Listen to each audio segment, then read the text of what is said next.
Well, school buses are now back on the roads across the Carolinas, but this summer, a WCNC Charlotte investigation found some troubling issues with busing here in the Charlotte area. Thank you for joining us here on WCNC Plus. I'm Nick Sturdivant, joined by Nate Morabito. Nate, your investigation this summer not only revealing that tens of thousands of CMS students show up late to school, but that CMS leads the state and the number of school bus crashes a year, and it's not even close. But let's start here. Let's start with the late morning buses. Like, what's going on there? All right, so we looked at data from last school year, ahead of this school year, just to get an idea of how often this was happening. And we found some cases, roughly 140, where buses were documented at least 30 minutes late for school. 30 minutes late. Just think about that. The kids lose time in the classroom, instruction time, if they're showing up to school late. And in some schools, including some schools with high rates of chronic absenteeism, 20% of the morning buses were late.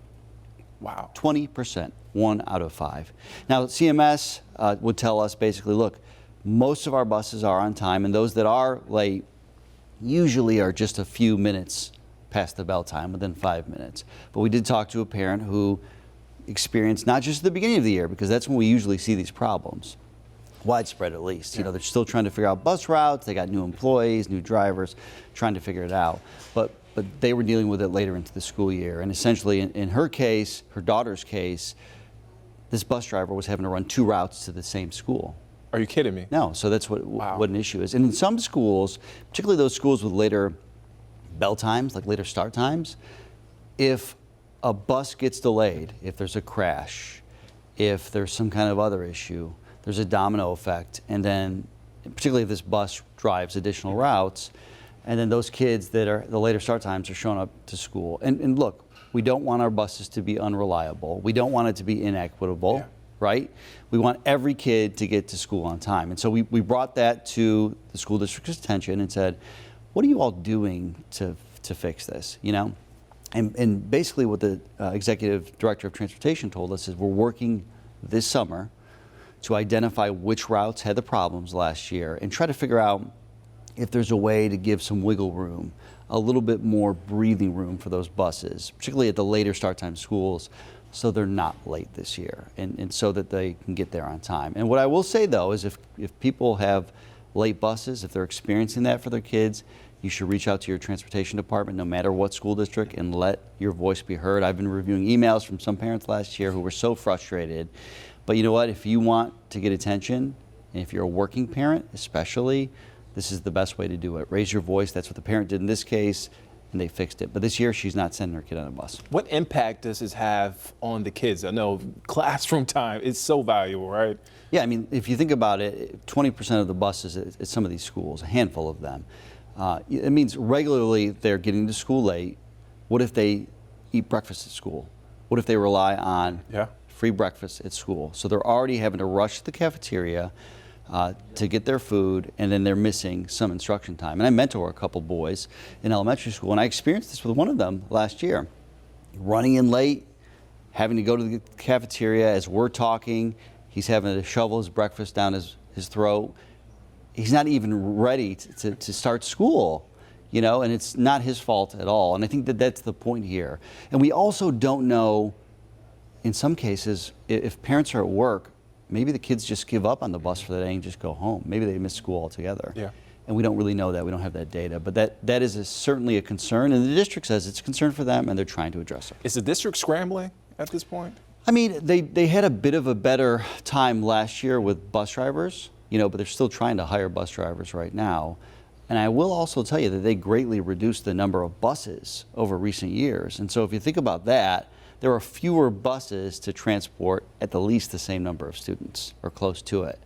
And so you're going to have issues. And the district also says some mornings they are scrambling.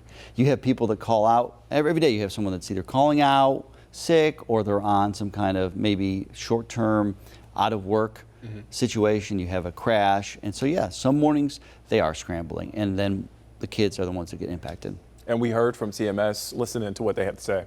We do as much as we can to maximize the efficiency of the operation. So most of our drivers, while they might be doing 3 schools in the morning or 3 or 4 in the afternoon, and some as many as 5, remember that we're also doing some double backs, meaning they might be going out running one route, coming back to the school and doing another just to fill in for those vacancies. But a lot of times, sometimes we're in that survival mode just to make sure that we're getting kids to and from each day on time. I'm a product of Guilford County Schools. I remember riding the bus every morning, and we did not make the school bus driver's job easy. It's a tough job. And school buses, they are considered very safe, but we found, and you found that they're crashing 8 times every school day. Let me repeat that again, crashing 8 times every school day on average in the Carolinas. Nate, walk us through those numbers, because again, I had to read that twice to make that make sense. Yeah, and look, I grew up going to public school too here in Charlotte, and thankfully I was never in a bus crash. But to your point, kids can be a bit unruly, and you have a bus driver that is not only driving, but also has to monitor these kids' behavior. And now with phones and just everything else, it can be more difficult. The number of crashes has reduced a little bit, which is a good sign, but they're still happening an awful lot. And you anchor our news. How often are you reporting on a bus crash? Yeah, a lot. During the school year. Yeah. They're always on our newscasts. And thankfully, I'm not aware of any kids dying in any around here in recent years, number one. That's good. And in very few cases, kids are injured, but it's still happening. And I think the point is, from the public's perspective and from a mother we spoke to, you have to keep our kids safe. You have to do everything in your power, right? And so I mentioned, number one, you have fewer buses on the road, right? You have very tight time schedules of trying to get to where they need to be. And you also have Charlotte traffic and traffic all throughout our region. Yeah. That is a problem. I mean, you drive to the station. Now, and the director will tell you, okay, so you drive and you're not driving a bus. Now consider driving on an interstate with that huge bus with dozens of kids that are on board with limited visibility. It is a challenge. But at the same time, there are some issues with some bus drivers. I mean, they are trying to retain, they need to do a better job, and they admit this, CMS in particular, they need to retain the newer bus drivers, keep them here so they get more experience, and then the more experienced bus drivers hopefully will have safer driving habits, right? But there are some cases where we found letters of termination for bus drivers, for a bus driver who fell asleep while driving the bus with kids on board. Another bus driver who tested positive for cocaine, right? Those are things that are not acceptable, right? And how do we get to a point where every bus driver has the best intentions, has the best training, and is acting in good faith? And that's what the district tells us it did this summer, is retrain those drivers that really needed it, especially the newer ones, so they can understand the safest way to get kids to school and home from school. And you asked that question to the district listening to this. How concerned should we be as parents? What I wouldn't want parents to not be concerned. I think you should be concerned with your kids' safety because that's important to us. We're concerned with it as well on a daily basis. But we do want the parents to feel assured that we do our best to make sure that the drivers are doing what they're supposed to do. And if we do see things that the drivers are not doing correctly, we get those things corrected. And that safety is always top of mind for us.